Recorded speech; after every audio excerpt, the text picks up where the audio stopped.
Welcome back, my friends, to the Courageous Pivot podcast. I'm your host, Meghan Telpner, and today I have such a very, very special guest that I'm chatting with for you.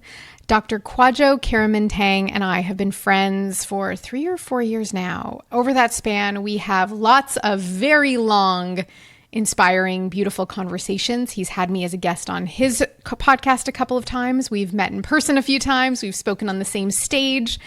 And he continues to be such a leader, a powerful leader, pioneer, super soul gem of a human. I'm really excited for you to hear our conversation, which is funny. And I said at the end of the conversation that it's so much like the ones him and I have privately, but this time it's for all of you. We get into some really big topics around change, around challenging paradigms, around being brave enough to speak out, speak your truth, and how that impacts you as a person, your family, your work life. There's so much in here. And this man is wildly impressive in terms of his credentials and achievements. So I'm going to read you his bio. Dr. Kwadwo Kyeremanteng, affectionately known as Dr. K, cares for extremely ill patients in the Ottawa Hospital's ICU. His mission extends far beyond treating illness. He's dedicated to transforming healthcare so fewer patients require intensive care. Featured locally and nationally on the news as well as Newsweek and Vogue, Dr. K is nationally recognized for innovative solutions promoting health prevention and wellness. He is the founder of Giada Nutrition and co-founder of Osler AI and Lionheart Innovation, which aim to create impactful, efficient healthcare strategies. He is also the author of Unapologetic Leadership, which inspires bold, value-driven leadership. Through passionate advocacy and innovation, Dr. K is reshaping health and wellness for future generations, including his own amazing 3 children. I cannot wait for you to listen.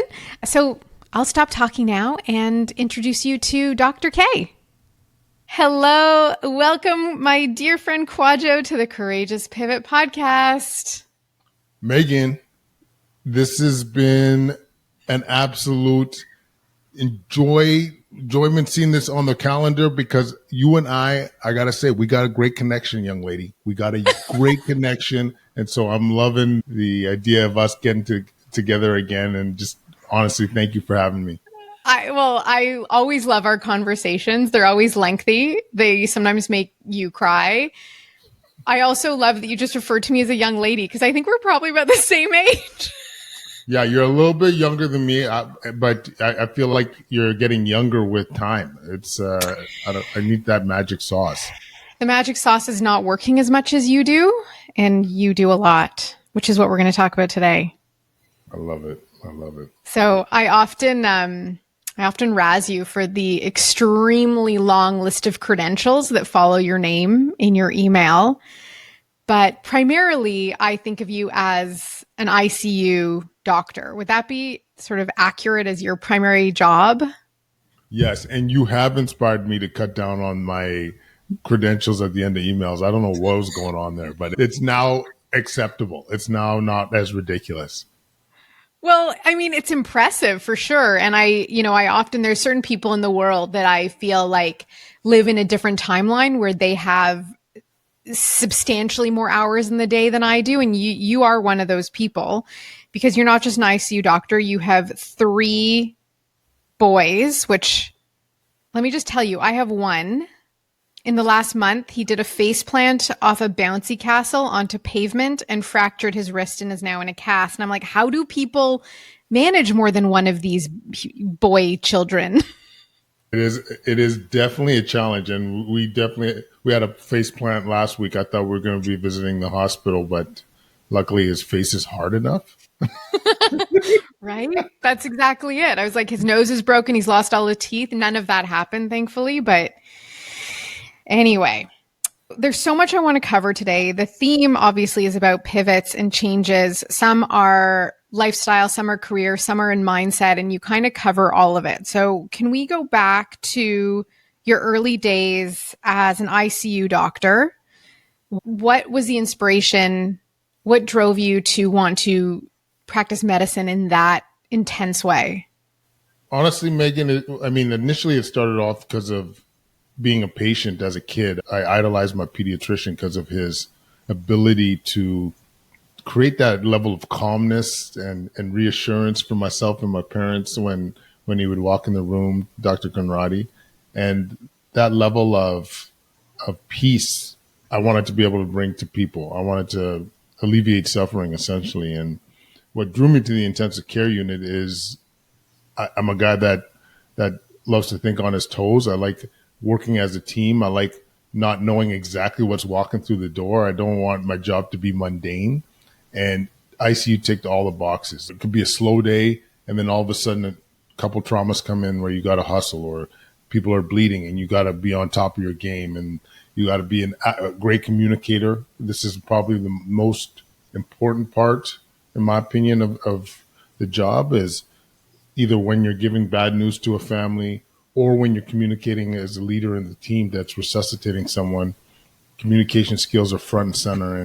And so I take a lot of pride in that. But to me, I love the high stakes. I love the working as a team. I love thinking on your toes. And I honestly feel like one of the luckiest dudes in the world being in the intensive care unit.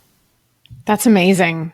That's amazing. And I don't think, I had one, brief moment in the ER this past weekend, and, how these systems are able to operate and move people through in critical, the most difficult, the most terrifying moments of their life is profound to witness. With your journey, when did you start noticing that there was something fundamentally broken within the healthcare system? Like, was there a specific moment or patient that opened your eyes to the fact that there's a better way through this? Yeah, there's several angles there. I knew the system was dysfunctional to a certain degree while I was training, when I was taking care of this young trauma patient who was heavily reliant on chest physio, and he was a quadriplegic, so he needed help clearing his lungs. And we were in an era of cutbacks, and on a long weekend, we had no access to the physiotherapist. And that weekend, he gets into trouble. His lungs clog up and he's back on a respirator. And that was an aha moment for me. Is like, there is a better way. Like, this is stupid, where we're being so short-sighted and not thinking of the big picture. And so that's what drew me to do cost evaluations, cost studies. Like, how do we make our dollar go further in healthcare? And ultimately, because of my experience in the pandemic, you realize, like, you really want your dollar to go far. It's about prevention. Don't land in hospital in the first place. Don't land in ICU in the first place.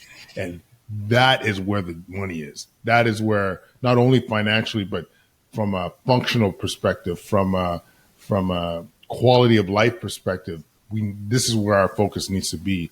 So there's so many angles in terms of where the system needs repair, Megan, but that was 2008, 2009. That was a moment where I was like, we got to be a piece of the puzzle here, because this is not going well. At that time, were you able to take any action in that direction?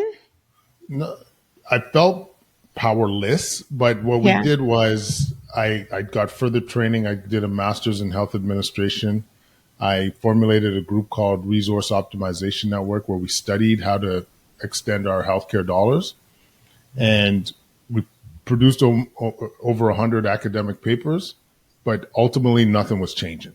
And that's what started a podcast. That's what started the social media. That's what started a lot of the advocacy. Is I'm from the traditional system, right? Where, hey, you train, now you do the academics, and now that's how you create change. Now I'm a hospital administrator too. I run our ICU department. That's how you create change.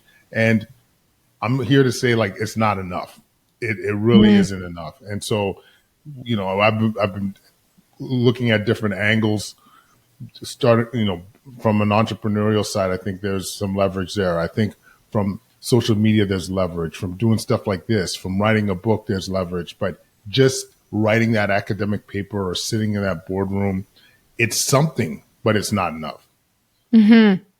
You came into my awareness during COVID when, I took, in my family, and a lot of natural health practitioners took a different stance than what we were being told by the media, understanding about the power of prevention. And most doctors were just towing the line of bubble wrap everyone, lock everyone away, muzzle everyone's faces, and you didn't. And so I kind of like, you caught my attention when I would see you on the news talking about prevention, which, I would be contacted by the Toronto Star, and I'm like, I am not going to be the scapegoat punching bag for everything that's going wrong.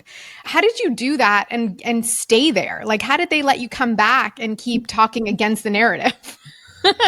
Well, it's a great question, Megan, and it was a balance. Like, I didn't say everything that I thought. Like, for example, when the kids' vaccines came out, I'm like, there should be some concern here. Like, we shouldn't be rushing it. But that wasn't safe to say. So I actually I muzzled myself and told the party line. But I think ultimately the decision to speak was easy. Well, not easy. It was easy in terms of that decision. Like, we knew we felt the need to speak. The hard part was the stakes. So my wife and I, we sat down at the dinner table back in March-ish of 2020 when they were asking us to speak. And I'm like, do we speak the truth, what we're seeing and what our concerns are? Or do we, sit on the sidelines? And just the way I was raised, my morals, my compass, my North Star has always been like, you do the right thing, especially for people that need you the most. That whole mission to alleviate suffering. Like, this is part of that, is to express concerns and truth so that we could address it head on. And I'll be honest with you, Megan, that whole thing aged me. Like, all this gray, it aged me. I still have PTSD from being called to the principal's office from a tweet or from what you said in the media, the complaints you would get, the threats to the family that we would get. But I'm here to saying, like, we're holding our heads up high now. Like, we know we were on the better side of that. We were balanced. The thing that, like, I get quite angry or emotional saying this, Megan, but the thing that pissed me off the most is, like, I was living and breathing COVID. Like, I was there for our very first COVID patient at one of our hospitals. I'm intubating them. I'm treating them. I'm seeing the suffering. I'm seeing what people are going through. And me, as a guy that sees the devastating impacts of the virus, is saying that we need balance. Like, that's got to come with some weight. You know what I'm saying? And, like, for all these epidemiologists, and am I allowed to cuss on this? Like, motherfuckers that was like, that would come on this thing and say, oh, we need to close down schools longer. I'm like, excuse me, Charles, what do you know, actually? What do you know about this? What do you know about the secondary impacts of your decision? Have you thought through this? Because even as in the nature of my job as an ICU doc, you have to look at things holistically. You come in with a heart problem, I still got to check out how it's going to affect your lungs, how it's going to affect your kidneys, your skin, your gut. I can't just look at the heart. And so, yes, I'm concerned about the virus spreading and causing death and destruction. But I'm also concerned about how we approach this and how it's going to impact people's lives. So there's a balance there. And to talk about it shouldn't be taboo. And I hope this is a lesson that we imprint in our mind grapes, is that this muzzling and this cancel culture has got to stop. I have no patience for this anymore. And I'm, as you mentioned, getting older, experienced this, it changed me, made me harder. But like, there's limits to this. And if we ever had something like this again, and history were to repeat ourselves in terms of the cower and go into a corner, I my message would be amplified more than it ever was before. Well, first of all, that period also aged me. I know you called me a young lady, but I didn't have gray hair before that. And it was really hard and really scary. And I liken it to, standing at the side of train tracks trying to yell to people to get off them. And like, your voice wouldn't come out. And when it's your family and your friends, and and you're seeing the world you love and the way you live crumbling. That was traumatic. I think everyone experienced a trauma, no matter where their mind was around that period. And I think it's important to recognize that we also have the capacity to live in alignment with how we want to continue. And that's a really important takeaway. And I think you as a doctor, and we've sort of talked privately before about how you're basically uncancelable because of who you are and the positions you hold and the authority you have, which is really powerful. I'm grateful to you for using who you are and your position to go against the grain in that respect. How long did you sit with your knowing before you actually said something? Like, do you remember the moment? Was it like on CTV? Like, where were you when you were like, you know what I'm seeing the ICU is metabolic disorders as the greatest cause of the suffering from this, and this is what we need to address? Yeah, it's a good question, Meghan. I remember it being, I'm not sure which interview it was, but I remember being at summer of 2020 being more vocal about the metabolic stuff, and then onwards being more vocal about the impacts of lockdowns and so forth. But the metabolic stuff was in the summer. I would pitch it to news agencies too and say, hey, why don't we conceptually talk about how we could get healthier, knowing what we know, and knowing that you could reverse metabolic syndrome and prediabetes and diabetes. Like, let's make this the summer to do that. And it didn't get any traction, at least on mainstream media, but it was very clear moments throughout the course of whether it was the metabolic side, whether it's lockdowns, whether it was the school closures. It was, oh my God, it's traumatic, but at the same time, like, I would never go back on it. Like, it's helped me in so many ways to develop that courage muscle, and I feel like it could only be a benefit moving forward. Yeah. The courage to speak truth, I feel like is almost the first step in a lot of people's, whether it's an awakening journey or a bravery journey to actually live more in alignment with what they know to be true. And of course, the challenge is that once it's out there, you can't put it back in the bottle. Like, it's out there. And often what happens is you then get put in a box. Like, here, you go in this box with these people, these horrendous people with these horrendous titles we're going to give everyone who goes in this box because of this thing you said. And unfortunately, I think cancel culture has ended, but unfortunately, that's what causes people to remain silent and compliant, not just about global issues or about things that are important in their community, but keeps them also in this little narrow silo in which they continue with their head down, just living a life that feels constrained, even if they have the power to change it. Absolutely. It's funny because as you bring up a lot of these concerns that we're talking about, over the years, people were like, yeah, I felt the same way. I just felt like I couldn't say anything. And people would call me anti-vax, which is ridiculous, and all these labels. And I hope one of the lessons, as you alluded to, Meghan, is that we're not black and white with our thinking. We're not either or with our approaches. It's like everything else. It's contextual. It depends. Let's learn to think critically and to articulate things with nuance. And hopefully, I mean, this is an important lesson I'm trying to embody in my boys. Like, you got to not be so black and white in our thinking, and this is a path forward. And I hope some of that registers for sure. I wanted to bring up your kids. You have 3 boys.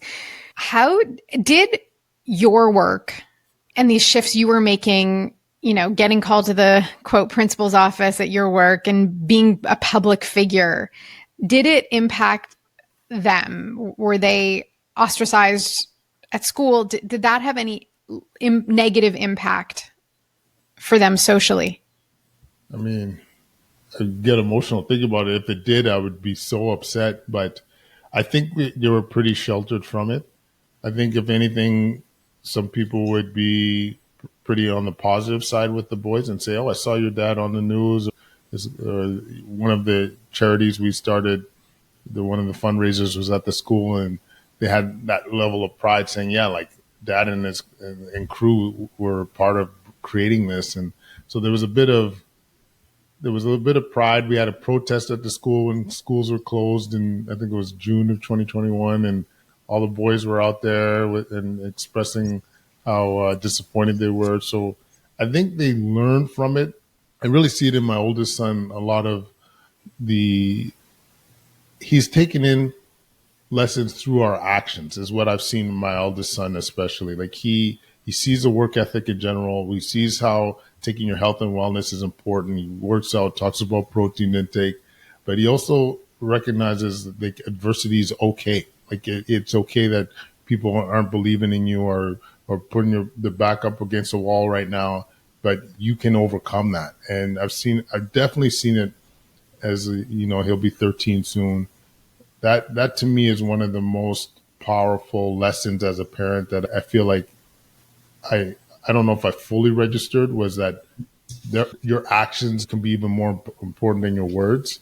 And so, yeah, we keep trying to embody what the values that we want to see in our kids. So overall, though, I think they were sheltered from it and didn't see any negative impacts. Right. But they also got the positive of seeing you do something that was hard.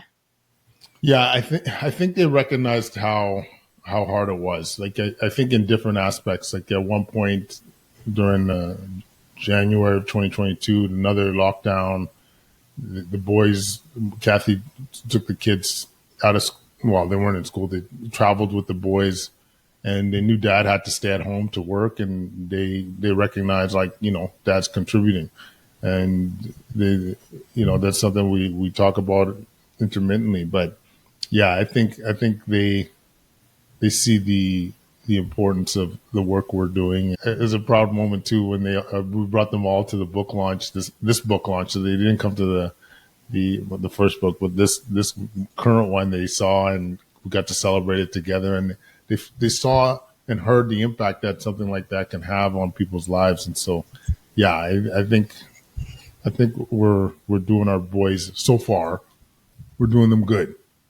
You know yeah. How do you and I have gone on long rants about a lack of critical thinking in the world, in medicine and healthcare and all of it. How do you invite your kids to exercise critical thinking as the muscle that needs to be strengthened? Well, that's a great question, Megan. We try and do it by encouraging them to question things, and depending on how the kid and how old they are, but framing the question is like, why could that not be true? Or what else could this be? Like, what could be the other reason why, I don't know, Ozempic is bad? Why could it be good? Like, and just start to do some probing questions like that.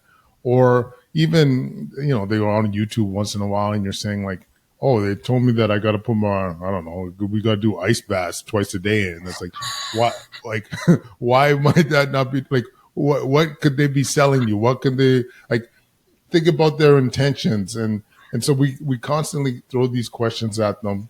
And I keep focusing on the eldest because it's easier to illustrate with the eldest. And he's showing us some promise from that perspective, but it's hard, man. Like it really is hard. And like this, I don't know if the school structure is set up for success this way, but to me, with all this AI and all the landscape of information changing so quickly, I think this is one of the most important lessons that we could give. So I feel like it's a work in progress, Megan, but it's a matter of throwing these questions to the boys and walking them through these scenarios. Mm-hmm. That's the approach we're taking with our son, who's just 8, but we invite him, he'll hear us talk about something and he's like, what does that mean? What are you talking about? And we'll explain it, and we'll do our best to explain both sides. And then we'll say, what do you think?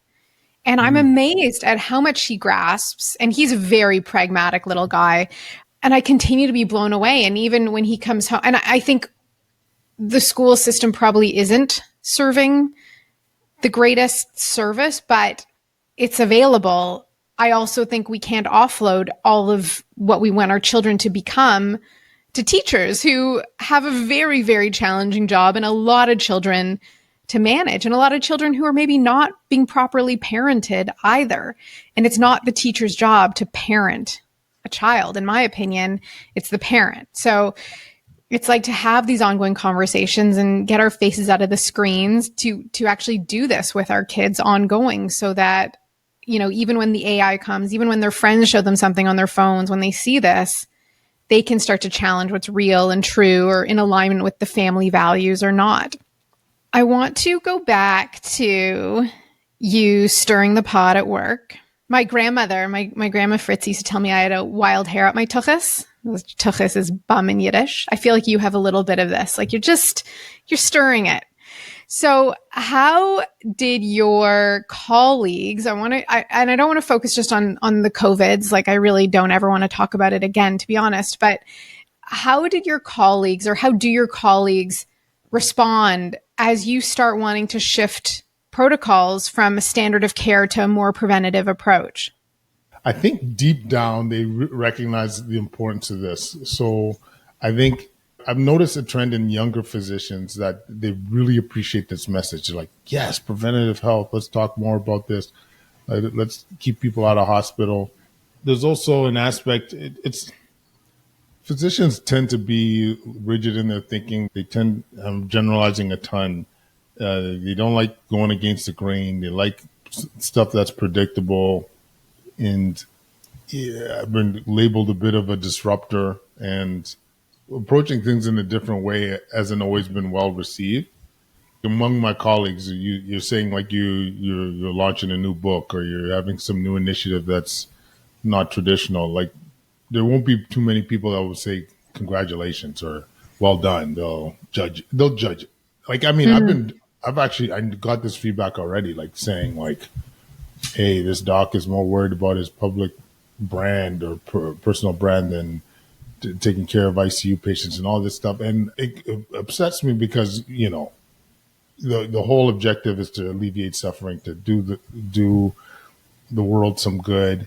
And people judge you because you might be efficient on your time. Because like a lot of this is perception. You might see 9 posts on social media in a row, but those were recorded 6 months ago, and you know, we did it in a 2-hour shoot, and now they think that you don't have time for seeing patients. I don't know. Like it bugs me because just because it's different doesn't mean it shouldn't be done. And I judge myself based on not only impact but intentions, like where we're trying to do, and I hold the bar to my colleagues too. It's like what projects that we're putting on, the stuff that you're doing, whether academic or not academic, is it moving the needle?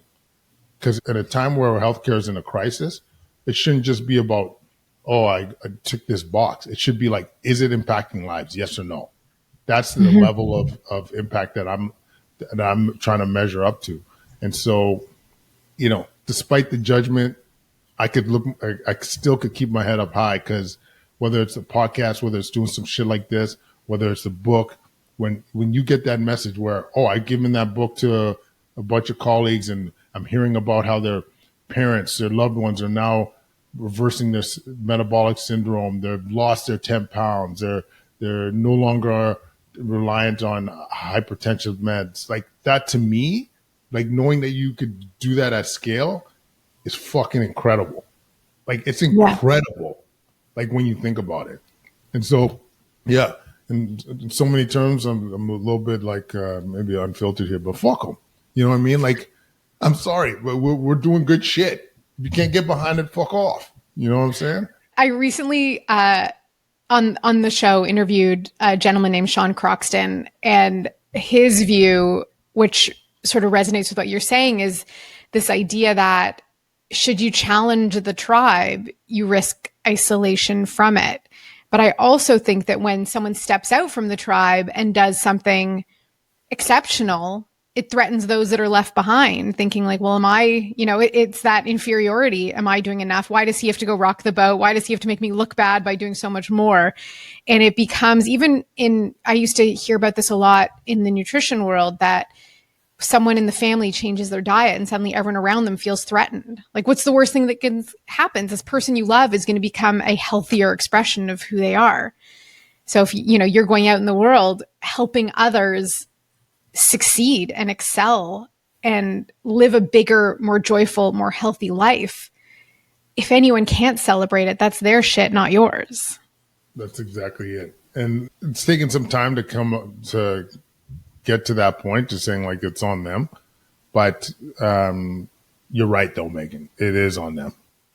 It doesn't make it easier. It doesn't make it easier to be, with quotes, bullied by friends and colleagues. And I've spoken to someone else on the show who was a nurse who left the practice and was dealing with online bullying as an adult. But ultimately, I think that's part of why these pivots to follow the heart and speak our truth are considered so courageous. Because if they were easy, they wouldn't be a thing. Everyone would just be living in alignment. But that's not the world we're in yet. I'd like to think it's coming. It's coming. I hope it's coming too. And like the freedom you get from being courageous, like you just, I don't know. You got me on that whole like being aligned shit, and for lack of a better term, but it's, because a lot of us are in the rat race. You don't take time to slow down and really think what aligns with you and where you want to go. And when you are courageous, you get that level of freedom and you're aligned. Man, it's like this weight comes off your shoulders. Because when you're not, I mean, we even talk about about it in the book. It was like when you're not aligned with your purpose, shit falls apart. And I learned that through experience, but I'm certainly glad that we've been able to have conversations like this, and people are hearing messages that you're throwing down, Meghan, because, courage is freedom, for real. Courage is freedom. It's that idea that when you are out of alignment, you're basically resisting what is. You're resisting the call of your heart. You're resisting the evidence that surrounds you in your life. And if you do that, you will become the sole greatest source of your own suffering, which ultimately will eventually impact, and this relates directly back to you, your health, and you will end up in a critical health situation. It cannot be bypassed. And, I like to think here in Canada, as I mentioned, I was in the emergency room this week and we had a really positive experience, but our socialized healthcare in Canada, where it's quote unquote free, only works if we don't have a population where 75% of adults have some kind of chronic condition. And I made up that number, but it's over 50 for sure. I think it's in the 65, 66% range. It only works if we're all well and healthy, and we can only all be well and healthy if in some small ways every day we're doing something that brings us into alignment with who we are. You don't have to, up level your whole life and quit your job, and not everyone has to be an entrepreneur. Not everyone has to do all those big things, but even in the mindset can transform your experience of life. And it's critical. Absolutely. And I think one of the most important exercises people could do is really thinking about what is your purpose? What is it that gets you out of bed? And it's taken me years to really answer that question.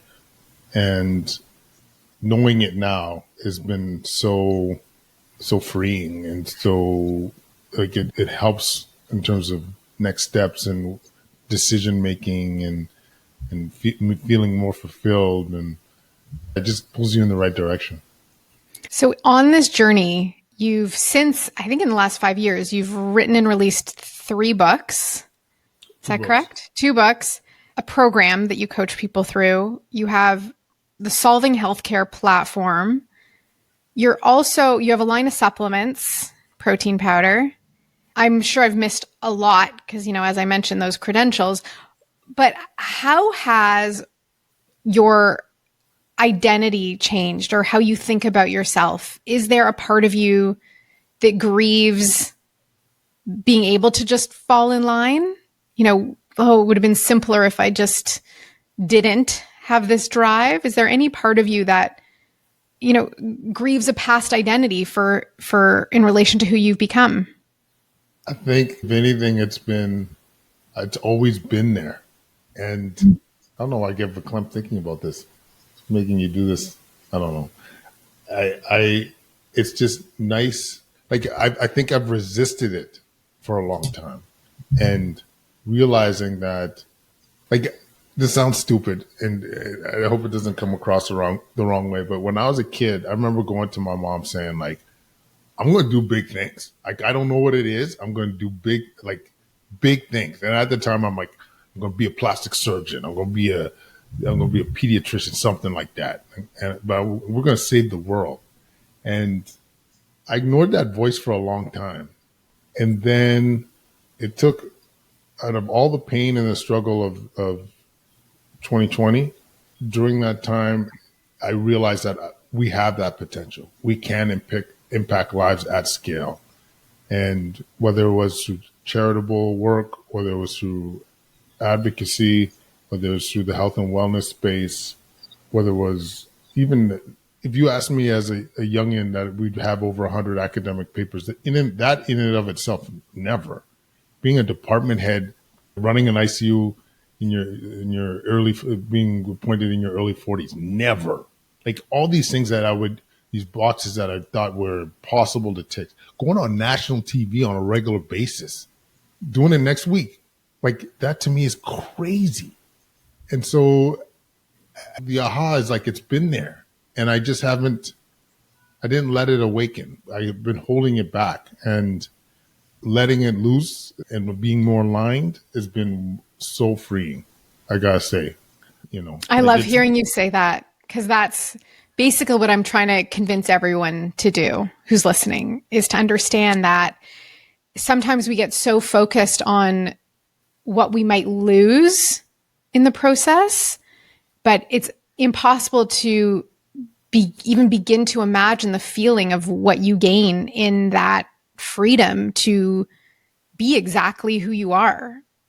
And that is profoundly powerful. And at least my experience, and it sounds like your experience too, is worth the trauma and challenge of kind of wading through that process to get there.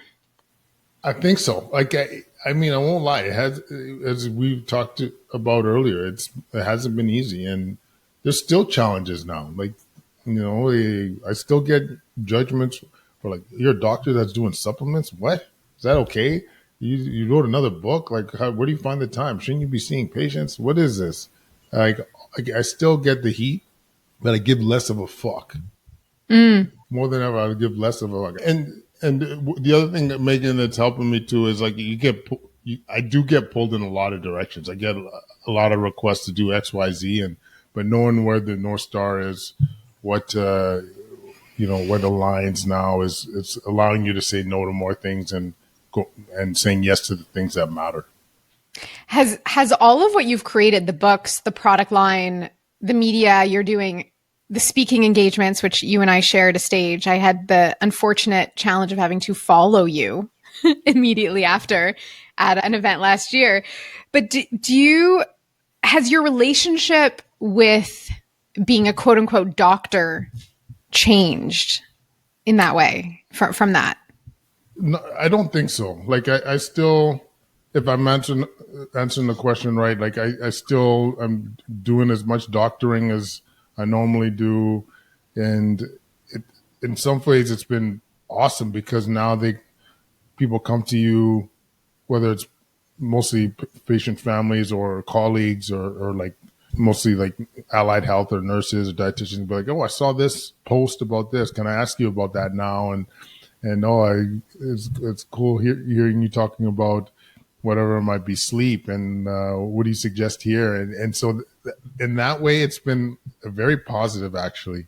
Yeah. But a lot of people ask, like, in 5 years, are you still going to be practicing medicine? And it's funny because, like, it's kind of part of my identity, rightfully or wrongfully, is being an ICU doc. Like, I once again, not to sound like I'm wicked or whatever, but, like, I take pride in how in my job. Like, I'm a good intensivist. Like, and am I going to do it forever? Absolutely not. But do I still get fulfillment out of my job? For sure. For sure. Yeah. I really don't like that. Like, where will you be in 5 years? Because you're trying to imagine a scenario where you are exactly who you are today, but 5 years has passed, and that's never true. I do have a crystal ball.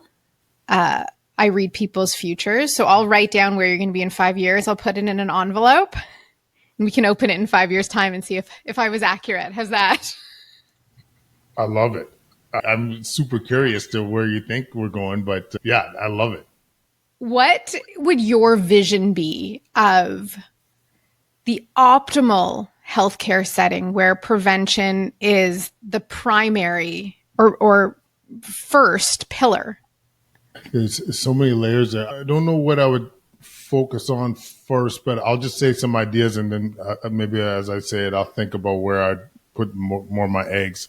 I definitely coach up, like if you're a primary care physician or any kind of primary care provider, like teaching the tools, like 2025 tools, why protein matters, why avoiding processed food matters, why eating clean matters, why movement is medicine, why sleep needs to be front and center. Like the fundamentals that we don't get any minimal education on it in medical school, the providers need to have that foundation as far as I'm concerned. Second, I still think there's some creativity where we can incentivize these things. So whether it's reduced insurance, whether it is gamifying some of these things where people get, I don't know, I'd have to think about how we'd gamify it at scale, but just having an incentive process for people to want to be more healthy. Third is systemically have some, like, reduce the barriers, make your city more walkable, make it more bikeable, like really make it front and center. Put those like workout equipment in the parks. I love that. Our kids always, when they see it, they always stop by and do some chin-ups. Guaranteed if they see it as something there. So reducing the barriers, increasing the nudges. I think as well, from a perspective of prevention, there probably needs to be an element of privatization or mixed public-private partnerships. I think there's going to be people that are going to need additional help to be able to get to a healthier state. And going through the public system, I think it's going to be hard. So if you have that ability to, whether it's subsidized or what have you, to lean in expert nutritionists, expert personal training, whatever it might be, health coaches, to be able to have access, I think that would be amazing. And then maybe lastly is to start teaching the kids this at infancy, like right from the get-go. It's like, hey, this is why being healthy is sexy and awesome. This is why we're going to get you moving throughout the day in the gym or at school. This is why we have you have a stand-up desk. This is why we're not going to give you all these ultra-processed foods for snacks. And just getting that next two generations on point with this stuff, I think would be incredible. Yes, and essential, or the healthcare system is doomed to continue on the trajectory. Yeah, we need to pivot. So you talk about leading fearlessly. You've written about leading fearlessly, even when it's unpopular. You've talked about the challenges of doing so, which might not be a great selling feature, but what would you say to encourage, whether it's other healthcare practitioners or people in general, to start speaking up for what they know to be true, whether it's on their own personal benefit or the benefit of the greater good? I think it goes back to your why. A lot of us that went into healthcare we got into it to help people at scale as well. And there's a cost to not speaking. There's a cost to not putting yourself out there. When I looked at back in the day of not speaking up against stopping cancer screening, stopping elective surgery, there's a cost to that. There's a cost to closing down schools to the kids' mental health, to their overall well-being. They're increasing their risk of diabetes. There's a significant cost to that. And so we all have to look at ourselves in the mirror at the end of the day and say, are we serving our public the way we said we would? And if we have the bandwidth, if we have the courage, if we have that ability to speak up, it's powerful. You've got the credentials. A lot of us have the platform.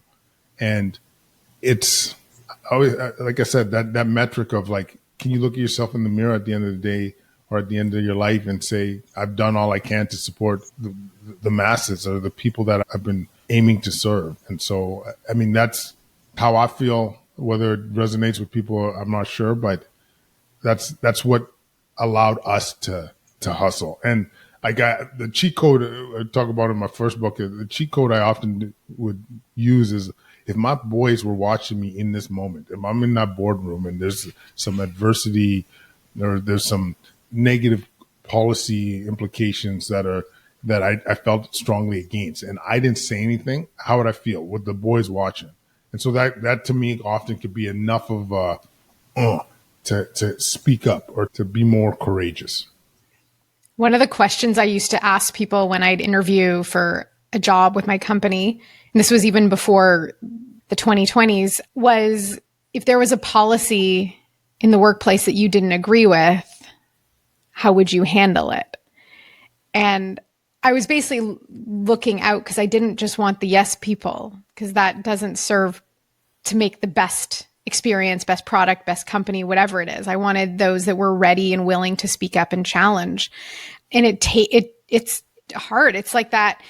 Like everyone wants to avoid that sense of uncertainty, that sense of insecurity, that sense of being wrong or mocked or laughed at. And I know personally, and I'm sure you've had this experience of, you open up your inbox and having just like a hateful, rageful message that's just like, ugh, why, who sat down and wrote that? And why am I letting it take my energy right now? So what do you do to combat that? How do you stay grounded, stay the course, get that feeling out of your body physically or out of your mind if it, spins in your mind and, on your own time, which is when I feel most offended by it. It's like, what are you doing in here? This is Meghan time. Like, you can't invade me. I wish I was better at that, Meghan. I got to say so my safeguard is that if I don't respect you or I don't know who you are, or you're not, like, if you're a rando, I don't give a shit. Like the amount of negative comments we got throughout this thing on X and Twitter, I'm like, I don't give a shit no more. That came with time. But it's when it's a colleague, when it's somebody that you respect, or they're your superior. I won't lie, like it burns. I'll be thinking about it intermittently throughout the day, and I think ultimately what has helped me is that does it align with where I'm with my North Star? Is it aligning with my values? And if it is, I can sit with it and say, like, you know what? I'm still trying to do the best thing. And I think I learned this from you. Maybe it was from you. Having a little bit of self-compassion when you do fuck up, because you are going to fuck up. And so to say, like, you know what? It's okay. My intentions were good. The execution was bad. We're going to learn and move forward. But I won't lie. That's not, for me, that's not a 30-second procedure. To me, it's like, I sit with it. Yes, as do I. I admire those who can effectively compartmentalize when it's helpful. I do not have that skill. My husband does. He's brilliant at it. But no, it's an ongoing practice and exercise. And even it's interesting because even having had these conversations for this podcast, which is, a self-created passion project, it's sharing conversations like you and I might have privately, that we have had privately, and suddenly it's like open for public discourse and comments, and that alone is also challenging.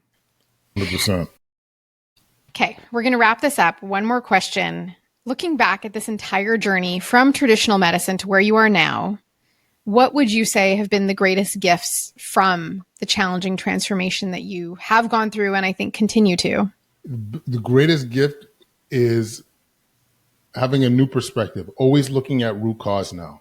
Is saying, like, what is driving this condition? What's driving this ailment? What is driving people suffering? And really getting down to that root cause.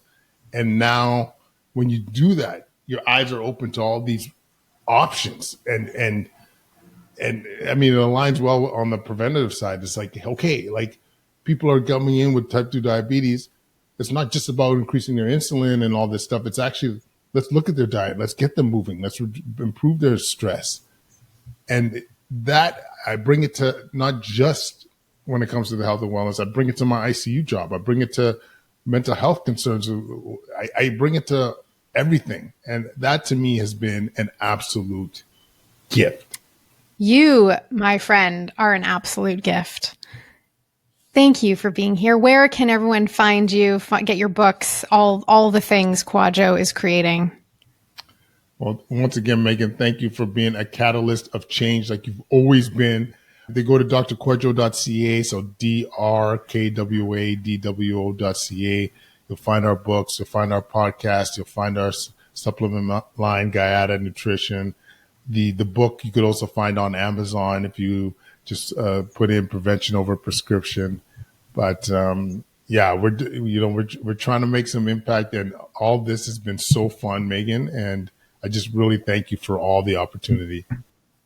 Thank you, my friend. Have a beautiful rest of your day. You too, Meghan. Thank you, my friends, for listening. I truly hope you enjoyed this conversation. If it inspired you, challenged you, piqued your interest, you want to learn more, please head over to my Substack for full show notes. Leave a review wherever it is you're listening. Deeply appreciate it. And be sure to follow Dr. K on all of his channels and subscribe to his Substack. We'll include all of those links in the show notes.